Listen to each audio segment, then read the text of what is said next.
Hey there, thanks for tuning in to Hardcore Sustainable. Today I'm going to be doing a video about the siding on my mudroom, which is kind of one of the last steps before I can use this space. I've kind of been hemming and hawing about how I want to do the siding on this mudroom. I've got these boards here that I'm reusing. They are pallet wood, and there's a local guy that disassembles pallets and then he sells the wood for super cheap. And so people here use it in building, and it's a great way to reuse a resource. I have an option of like sort of overlapping these boards, which is what people have been doing lately with them, or doing a board and batten sort of a design. And I think I feel better about the aesthetics of the board and batten designs. So I've started putting these cross pieces, like these horizontal pieces, like nailing strips that I can nail this stuff into, and then build the wall, just like Trump. And then do sort of a board and batten, so I have the little battens that cover up the gaps in between the two boards. For the top of the mudroom part there, I've been doing these horizontal boards, and I'm just trying to cover the space because I think what I'm going to do over that is these fish scale shingles that I did on the gable peaks of the existing house, and that way I'll have some kind of aesthetic consistency between the two buildings.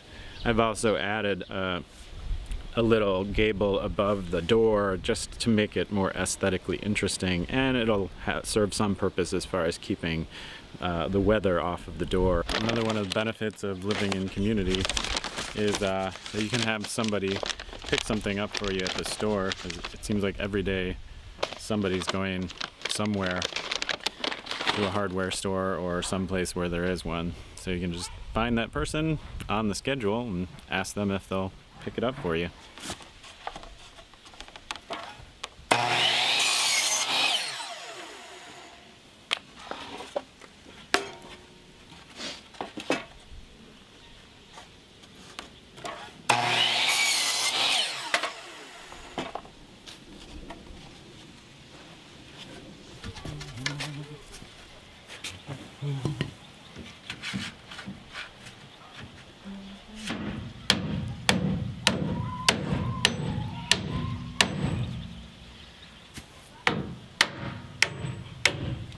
Well, I wasn't able to bring you with me to get this wood, but this is hopefully enough to be the rest of the wood that I'll need to do the siding on the mudroom.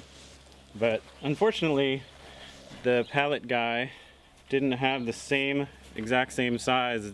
Apparently it's always changing what he's getting in, and he had been getting this other type of wood that's a pine in on a regular basis, and they used to be longer. They used to be like 64 inches, and then they went down to 61, and now 45 inches is the biggest that he has.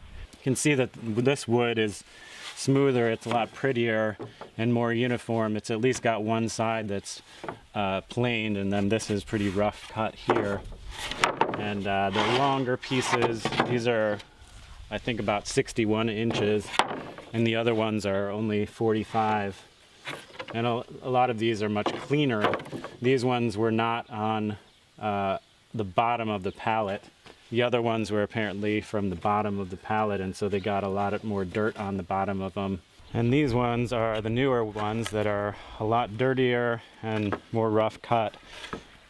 I was thinking about planing them, but I just think it's going to be too much effort to do that, so I'm going to try to find the ones that are prettier in here and cleaner and just focus on using those ones first. And if I have to, I'll resort to the dirtier ones, but some of them have a clean side like that. Like I said, these ones were on the bottom of the pallet. But this is kind of what you got to do when you're reclaiming lumber. It's been probably 4 or 5 days since we had sun, so that's delayed my project, and I took some of those days to go out and get this wood. But now we have our first sunny day. It's kind of gotten sunny late in the day, but this is kind of the way it works when you're trying to live off of solar power. Is you want to do the work. I want to do the work when it's sunny outside because I don't want to be pulling off the grid when it's cloudy. Well, I checked out the size of the newer wood in that stack over there, and I decided that I would rather use something that's similar to what I've already been using, and I found this pile of it over by Brent's Warren in his house. And so I asked him if he would be willing to trade me some of the new wood that I got that's not consistent in style and in size.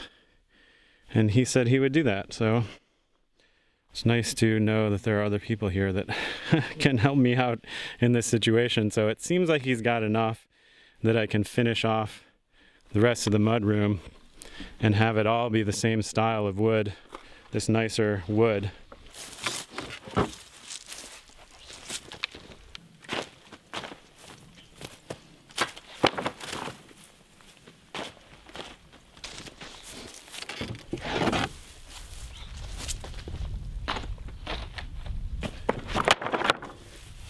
And I had said earlier in the video that I wanted to Brent Bear's nail gun and make this go a little bit more efficiently, but trying to find the right size of galvanized nail gun nails turned out to be pretty difficult, and the ones I did find are super expensive, and I'm just thinking it's not going to be worth it, but we'll see how it goes, see if it seems to be taking an undue amount of time.